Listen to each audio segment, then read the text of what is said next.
What's up guys, Eric from B-Side. Today we have here a 2014 all the way to 2017 Lexus CT200H, and we are going to be installing one of our S-Connect plug and play CarPlay Android Auto retrofit to this vehicle. Last time we did one of these vehicles was about 3 years ago, so we wanted to do a new video on this, an updated one, and we're gonna show you some tips and tricks and some new methods and new mounting points that we learned within the last few years to make the installation as easy as possible it is for you guys. And on top of that, we'll go over some newer features that we added within the last 2 years. So let's stop talking, let's go inside the car and get started. All right guys, now that we are in the vehicle, the first thing we're gonna do is remove this whole dash area here, and we're gonna remove the screen. So to get started, let's first remove this shift knob, just turn it counterclockwise. All right, and then set it aside in a safe location so that you don't damage the shift knob. Okay, so after we remove the shift knob, let's remove this trim. All right, next let's remove this dash piece here that's above the radio. Place your finger here to the left, pull out, just keep on following through to the right. There it is. And let's remove these two dash pieces here, one on the left, one on the right. Just place your finger here and just pull it towards you. We're just going to release the clips. And as you can tell, the clips are facing downwards, so you're gonna pull it up with your hands, okay? All right, next, let's push the e-brake there.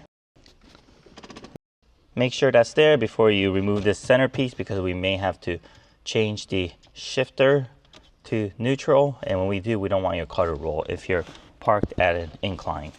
So raise the armrest and this whole centerpiece will come out. Okay, just pull it up. Okay, this does the centerpiece here does separate. It's easier if you remove them piece by piece. Okay. All right. Let's set this aside here for now, and we are going to work on the upper panel here. Okay, and then let's just move this over to the side for now. Don't necessarily need to remove it just because there's enough space. Just make sure to not damage this in any way. Just be very careful of all the sharp edges and parts. All right, next there's 4 10mm bolts. We got 1, 2, and we got 2 up here. One on the top and one on the top right. And let's remove those using a 10mm socket.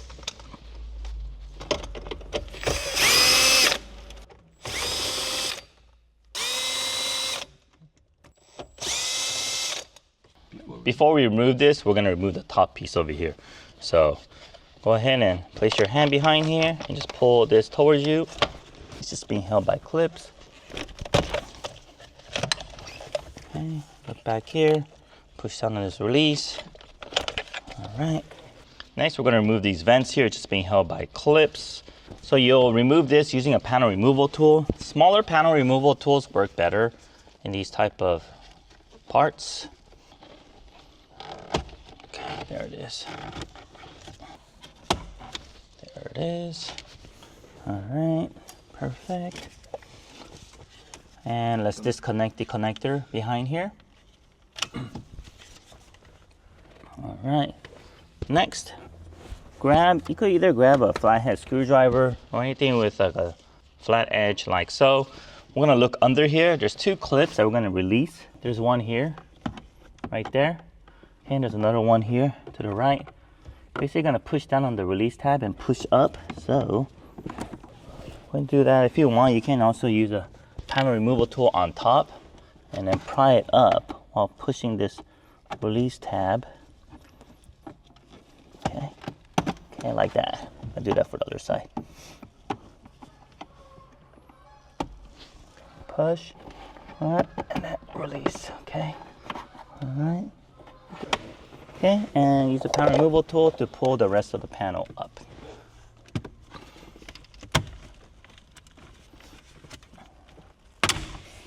Okay, there it is. Let's remove those two 10mm bolts.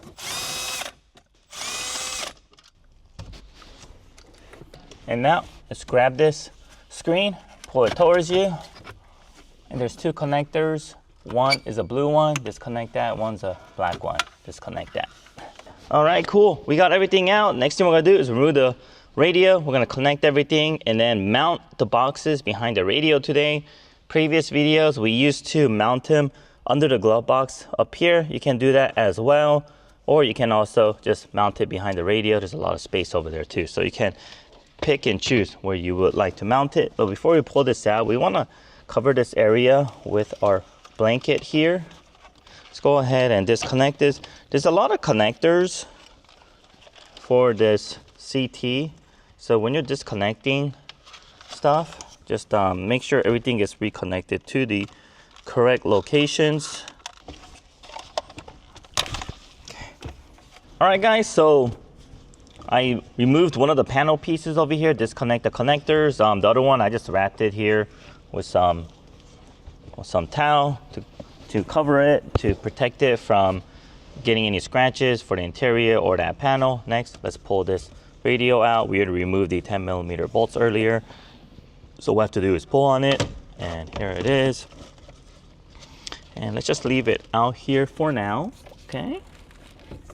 All right, we'll need to disconnect any connectors. If you want to create some more room, you can disconnect these upper connectors here. And once again, don't forget to reconnect everything or else you will lose some functions. Okay, so just push down on the release tab and pull out. Always push down on the release and then pull on the connector here, okay? Don't pull on the wires or the cables. All right, gives us a little bit more room to work with here, okay? And let's divert over to the upper screen. So let's connect our two GVIF cables that comes with our kit. One's female side, one's male side. The female side will connect to the car side like this. And the male side will connect to the screen later when we reconnect it. We'll get the other side of the cable, which are these two green circle round connectors. Going to route them straight down. Let's go over to the side, to the left here, behind the vent. Okay, and we're going to catch it over here, this side, and we're going to push it down. Okay, and now bring it down here, like so.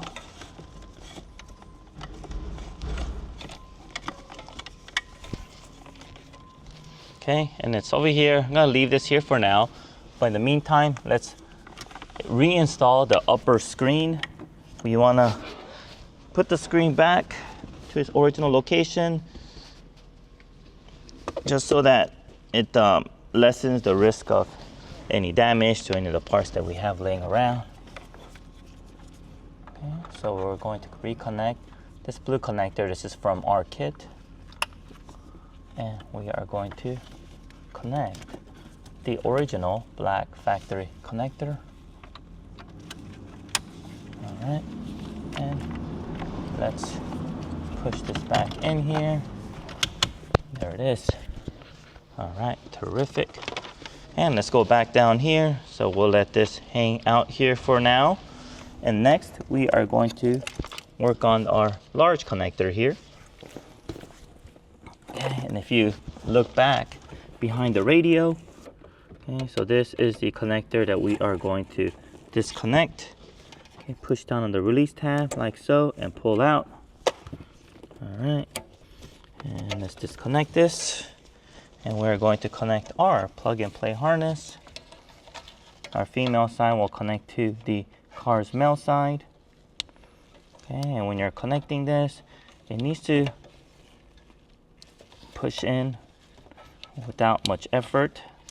Okay, if you feel some sort of tension or resistance going in, pull it back out. Make sure all the pins are straight and nothing got a little misaligned while you're pushing it in there, because if that happens, you may lose a function or two, especially your factory microphone. We found that the factory microphone pin has a tendency not to align straight if you're not careful.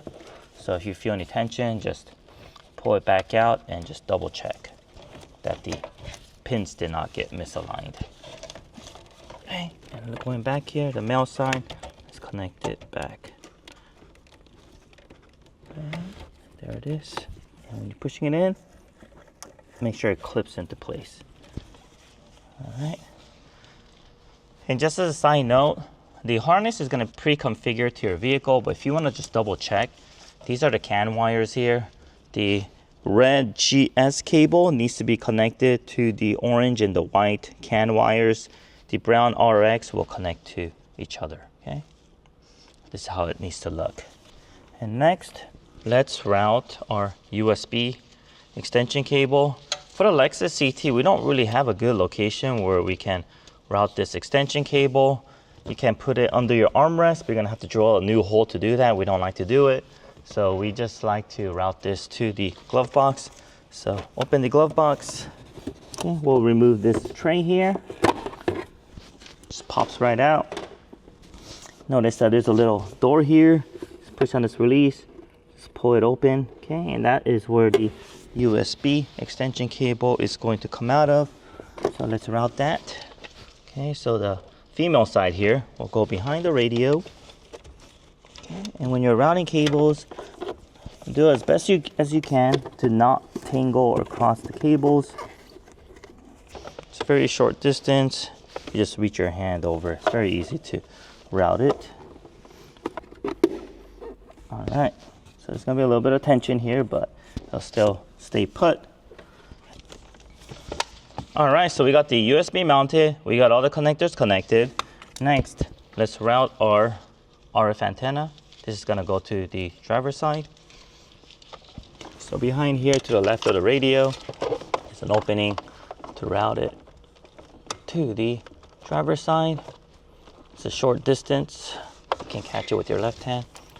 And it comes out like this. You could just keep it here. I'm gonna tuck it under here later, remove the adhesive and tuck it there. But for now, let's just let it hang. So we got all the harness and wires all routed, ready to be connected. So let's grab our two boxes here. This one is a dip switch box. You know it's a dip switch box when you see dip switches right here. Just two GVIF cable plugs, and there is the main connector here. One thing to know, there's vents on here, okay? So make sure you don't block these vents when using the adhesive or the foam tape. And before you connect, make sure there's no tangle, your wires aren't being tangled up. Also, you could double check the dip switch setting for this Lexus CT. It should be 1, 5, and 7 should be on the on position. Everything else should be on the off position. Okay, so we got that. Let's next connect our GVIF cables. Okay, do whatever you can to not tangle the wires up. Keep them neat and organized so that when you mount these boxes, it won't look like a bird's nest. Okay, so we got the GVIF in marked. We'll connect to the outer edge. And we'll have the GVIF out will be connected to the inside edge like so. And next we have this HDMI cable. We'll connect it right here. So these connectors and wires here will be zip tied and organized here separately like this. And just note that we don't need too many cabling because this time we're gonna mount it behind the radio. And if you look back there, there's a lot of space back there, okay? We are going to wrap this in foam tape before we do that. And now let's grab our second box. Once again, there's 4 vent holes. Don't block them with the foam tape. And let's start by connecting our power cable. Okay, there's only one connector that fits it. And let's also power cable, and let's also connect our HDMI plug. And if you look over here, there's 2 3.5mm jacks. One's for line out, one for external speaker. This is where we used to connect our auxiliary harness into it. The kit does come with the auxiliary harness, but we don't use it anymore because we route all the audio through the car's Bluetooth system, or you can also route the audio through the car's USB. We no longer use the auxiliary source from the car because using the car's Bluetooth or the USB is an optimal way to operate CarPlay and Android Auto. It just works better that way. So if you want to have a cleaner install, you can decide to not install the auxiliary harness, just like this current video here. All right, so these are the only two connectors that are going to be connected on this side. You flip it over here on the other side, and we have the antenna cable, the Wi-Fi Bluetooth antenna.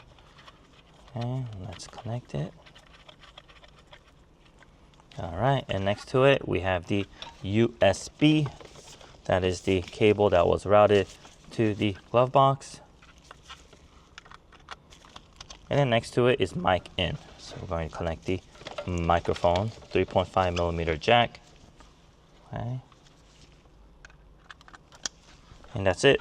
And all the connections are done. And next we are going to test that everything is working the way it should. Before we test it, let's try to reconnect everything as much as we can. Because if you don't, you're gonna get some error. You might get an SRS error on your dash. So to prevent any of the error on the dash, make sure everything is reconnected before you test, okay? We're gonna connect all these connectors back, and from what I remember, everything was occupied. So if you guys are putting these connectors back and you see an empty connector, that means you have a connector that's loose somewhere. You must find it and you must reconnect it. Otherwise, you will probably lose a function on your infotainment system. Okay, let me connect this. This is for your hazards. Climate control. Connect my controller. All right. Let's go ahead and test it. Okay, there it is. So it's supposed to look. Let me also make sure the microphone's working. Please say a command. Navigation. Go to navigation. Right. Terrific. Please say a navigation command. Everything looks like it's working the way it should. The next step, let's clean up the wires, reconnect everything, and remount everything and reverse everything we did, and that will complete the installation. And when you're pushing everything back in, make sure, observe that all the clips are matching at the appropriate holes or the opening before you push it down. This cable here, just make sure it gets pushed back correctly. Okay. Or else you might have a difficult time pushing it back in.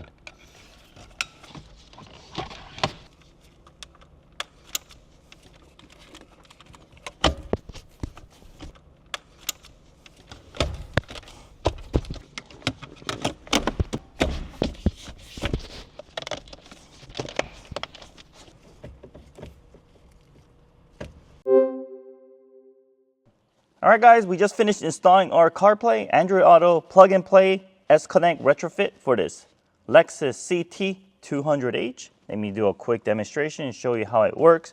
So as of now, it works wirelessly. If you want to connect wired, we routed the USB down here. We have it connected to the official Apple cable. Okay, if you want to connect it, if you connect it, it will charge faster than your factory USB. It will charge at 2.1 amps compared to the factory 1.5 amps as well. So before you get started, you want to first make sure that your phone is connected to the car's Bluetooth. Right now it's not connected. So since it's a customer's car, our phone was not paired before, but let's connect it to the car first. Okay, so we're gonna go to Bluetooth and we're gonna go add.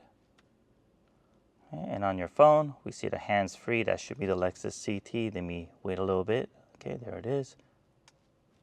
Okay, I'm not gonna sync my favorites or my contacts because it's not our car. Okay, everything's connected. And we are going to push and hold the home button here.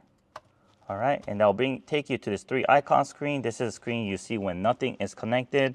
And we're gonna go back to our phone. We're gonna go back to settings and we're gonna go to general. And we are going to go to CarPlay. And then when they ask you if you allow the device to check for CarPlay apps, go ahead and press allow. And there it is. There is our wireless CarPlay. It's not connected. And once you have your phone paired to our system once, every time you turn on your car, it will switch over to the CarPlay screen by itself as soon as your phone connects to our system. And once you're here, you'll be able to utilize your factory joystick and so forth. You can use the drag, push down on the screen and drag to other pages. You can also use the map applications, such as here. Say that you want to go and find a local gas station, you definitely can do so. Very intuitive, very easy. And you'll get your turn-by-turn directions coming out of the car speakers. And on top of that, you can also summon Siri by pressing the menu button. What's the weather? It's currently partly cloudy. All right, there it is. And if you want to adjust the Siri volume, it can also control from your phone. So the music volume and the Siri volume is also controllable by phone and also by this dial here. So let me show you an example. So let me play some music here. Okay, so typically you want your phone to be at maximum volume for your audio. Okay, at max. All right. And then for Siri, we also want to match it to the music volume. So how you do that is summon Siri on your phone, press and hold the right button I can't show all the the way results up. to you while you're in the car. And once you do that, so we have the music going on, and what's the weather? It's currently Okay. partly cloudy. and So your 69 Siri volume and your music volume will be about the same. If you want Siri volume to be louder, you can lower the music volume from your phone, which will make the Siri volume louder for the compared to your music volume. And on top of that, you can also summon Siri by pushing and holding this button here. What's the weather? It's currently partly cloudy and All 69. right. And if you noticed, the Siri voice sounds a bit different when you summon Siri from this button here compared to the menu button. That is because when you press and hold the phone call button, you're actually summoning Siri from the Lexus infotainment system. When you do that, it uses the phone call volume and the phone call source to bring out Siri, whereas if you press the menu button, you're summoning Siri from your phone. Okay, and some additional features and controls can also use this to track up and down. So you get next song, previous song. You can also use all your steering wheel controls. I'll go over that a little bit later. Okay, and if you put the car into reverse gear, the reverse camera will show. You bring it back to park or drive, it'll go straight back to the CarPlay screen as you see over here. Okay, next let me go through the steering wheel controls. So these volume up and down continues to work. You'll have the same function as this volume button here. You can also use the next track, previous track. That continues to work. You can also pick up the phone, hang up the phone as well. This voice command here is locked to the Lexus system, so you won't summon Siri using this button. Instead, this button will utilize the factory Lexus voice command. If you want to summon Siri from your steering wheel control, you can press and hold the phone call pickup button, or you can push the menu button over here, or you can say, "Hey Siri."